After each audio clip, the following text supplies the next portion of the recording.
সালাম আলাইকুম বন্ধুরা, তোমাদের আগে ভিডিওতে আমি দেখিয়েছিলাম আমি ফ্লিপকার্ট থেকে অর্ডার করেছিলাম হ্যান্ড গ্লাস, আর আজকে মাঙিয়েছি আমি হেলমেট। তো তোমরা দেখতেই পাচ্ছ হেলমেটটা আমার কাছে চলে এসেছে, আর হেলমেটটা আমি এখন করছি আনবক্স, আর তোমাদের দেখাবো হেলমেটটা কেমন লাগছে।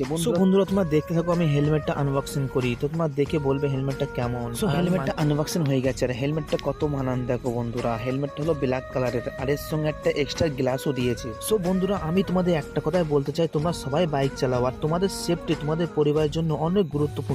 আমি তোমাদের একটা রিকোয়েস্ট করবো যে যখনই ঘর থেকে তোমরা বাইক নিয়ে বার হবে, তো হেলমেট হ্যান্ড গ্লাস নিয়ে বার হবে, কেননা রাস্তায় কি হবে কখন কি হবে কিছুই বলা যাবে না। সো ফাইনালি হেলমেটটা আমি মাথায় পরে দেখছি হেলমেটটা কমফোর্টেবল কিনা। তো দেখো কত সুন্দর লাগছে, ঠিক মতো একদম বসে গেছে আমার মাথায়, খুব সুন্দর। তো তোমরা দেখতেই পারছো বন্ধুরা আমার হাতের গ্লাভসগুলো আমি পরে নিলাম, আর দেখো কত সুন্দর লাগছে দুটো পরে, একদম সেফটি ফুল। তো বন্ধুরা এমন এমন ভিডিও পাওয়ার জন্য আমাকে ফলো করে নেবে, আর আমি তোমাদের সঙ্গে দেখা করবো কিছু নতুন ভিডিও নিয়ে। আর পেছনে আমার গ্রাম বন্ধুরা কেমন লাগছে অবশ্যই কমেন্ট করে আমাকে জানাবে।